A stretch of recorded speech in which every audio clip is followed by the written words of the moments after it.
ہمارے نبی صلی اللہ علیہ وسلم کی دو شان تھی. ایک آپ صلی اللہ علیہ وسلم کی شان نبوت تھی. شان نبوت کیا ہے؟ اللہ نے آپ کو نبوت عطا فرمایا، پورے پیغمبروں کا سردار بنایا، اور آپ نے صبح سے اٹھنے سے لے کر رات میں سونے تک، تجارت کرنے سے لے کر تجارت ختم کرنے تک، کپڑے پہننے سے لے کر بیوی سے جناب نکاح سے لے کر ہر چیز اللہ کے نبی نے اپنے شان نبوت کے ذریعے ہمیں پورا طریقہ بتایا. اس پہ تو الحمدللہ ہمیں عمل کرتے ہیں. لیکن یاد رکھیں ہمارے نبی خالی نماز روزہ زکوٰۃ سکھانے نہیں آئے. اللہ کی نبی صلی اللہ علیہ وسلم کی دوسری شان کیا تھی؟ جیسا شان نبوت تھی آپ کی، ایک اور شان سلطنت تھی. آپ نے سلطنت کیسا کرنا، حکومت کیسا کرنا، خود آپ اس وقت کے الحمدللہ سپر پاور تھے. 313 صحابہ سے شروع کرے، لیکن آپ بڑھتے بڑھتے بڑھتے اللہ کے نبی کے زمانے میں تقریباً اسلام کافی ملکوں میں پھیل چکا تھا. پھر حضرت عمر رضی اللہ تعالیٰ عنہ میں تو سب سے زیادہ سپر پاور بن گئے تھے. تو یہ بننے کے لیے سیاست کا علم ہونا، حکومت کیسے کرنا، اور کیسے آدمی کو گورنر رکھنا، کیسے آدمی سے کام لینا، کیسا سوشل سروس کرنا، یہ اللہ کی نبی کی سیرت میں خالی نماز روزہ زکوٰۃ نہیں، سیاست بھی بیان کیا گیا ہے. اس لیے ایک عالم سے بڑھ کر کوئی اور سیاست میں بیان نہیں کر سکتا، کیونکہ اللہ کی نبی کی سیرت کو ان سے بڑھ کر کون پڑھ سکتے ہیں.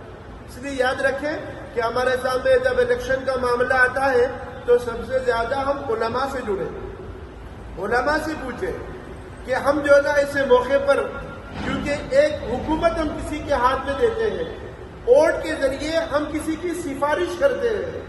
قرآن مجید میں اللہ نے فرمایا من یشفع شفاعۃ حسنۃ، اللہ نے فرمایا جب کسی کی سفارش کرو تو پیسوں سے بک کر کسی کی دباؤ پہ آ کے نہ کرو. تمہیں غلط سفارش کریں گے تمہاری پکڑ ہوگی قیامت کے دن. پوری سیاست اور حکومت کا طریقہ اللہ کے نبی کی شان سلطنت سے ہمیں پتہ چلتا ہے. اسی لیے سفارش کرنے کا جب موقع آتا ہے تب بھی علماء سے پوچھیں کہ پیارے آقا، صحابہ، تابعین، اولیاء اللہ نے ہم لوگوں کو اس لائن میں کس کو کیسے چننا، کیا ہم کو تعلیم دی ہے، یہ بھی علماء سے پوچھ کر کرنے کی ضرورت پڑتی ہے.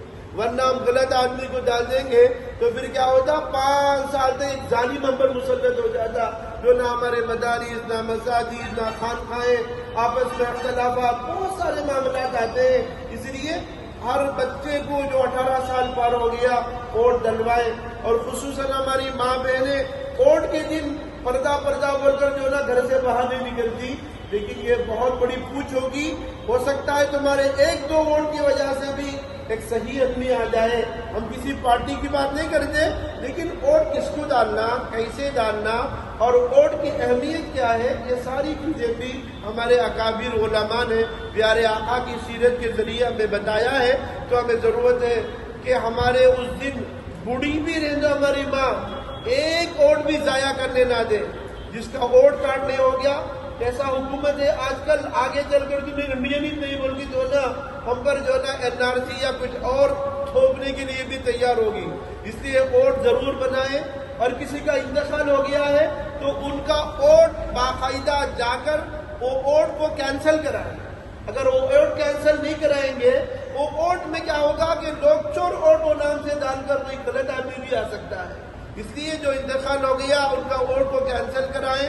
جو ووٹ ڈالنے کے قابل ہیں ان سب کو باقاعدہ ووٹ کے دن لے جا کر وہاں پر ووٹ ڈلوائیں. اور کیا طریقہ ہے، انشاءاللہ الیکشن کے قریب ہم آپ کو جو ہے نا اللہ کے نبی صلی اللہ علیہ وسلم، صحابہ، تابعین، اولیاء اللہ اور آج کل کے حالات کے اعتبار سے ہمیں کیسے انداز سے جو ہے نا ووٹ ڈالنا ہے وہ بھی انشاءاللہ، کیونکہ ہمارے نبی کی شان نبوت کے ساتھ شان سلطنت بھی رہی. اس لیے انشاءاللہ اس کی بھی رہبری کی جائے گی. اللہ تعالیٰ سے دعا ہے اللہ تعالیٰ ہم کو ہماری نظروں کو پاک رکھنے کی توفیق عطا فرمائے، ہماری زبانوں کو پاک رکھنے کی توفیق عطا فرمائے، ہمارے دل سے دنیا اور گناہ کی ساری چیزوں کو پاک کر اس دل کو اللہ کی محبت کے قابل اللہ بنا دے.